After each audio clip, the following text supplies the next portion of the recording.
কাবা ধরতে যাবেন কেন আপনি? কাবা ধরার মধ্যে কি ফজিলত?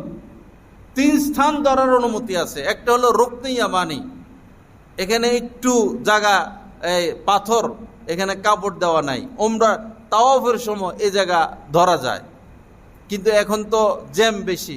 আরেকটা হলো হাজরে আসওয়াদ, চুমু খাওয়া যায়, ধরা যায়, ধরার সময় তাকাইতেও পারবেন, ধরতেও পারবেন, হাজরে আসওয়াদ চুমু দিতে পারবেন, দেখতেও পারবেন।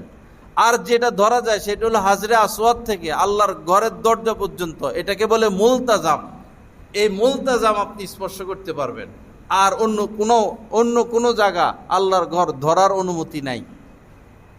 কিন্তু যায় কাম করতে, হস্তা হস্তি, দস্তা দস্তি, নারী পুরুষ, না মাসলা, না নিজেকে বাঁচিয়ে রাখা,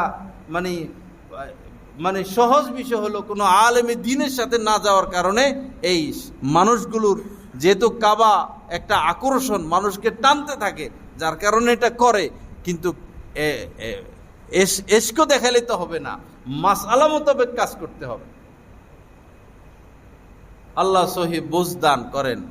অনেকে তো আছে প্রতিদিনই 4-5 বার চুমা দিব, আর গপ মারবো।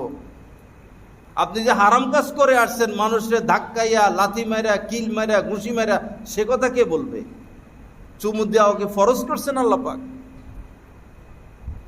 যেটা জরুরি, গুনাহ থেকে বাঁচা, ছবি ভিডিও থেকে বাঁচা ফরজে আইন, নজর হেফাজত করা ফরজে আইন, গীবত থেকে বাঁচা ফরজে আইন, অন্য কাউকে কষ্ট দেওয়া যাবে না ফরজে আইন।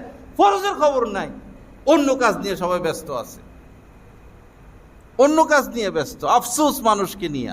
এবাদত করবে, এবাদতের আগাও বুঝে না, গোড়াও বুঝে না, মাতবুরি আর মাতবুরি। লা ইলাহা ইল্লাল্লাহ। আল্লাহ আমাদেরকে সহি বুঝ দান করেন। বারবার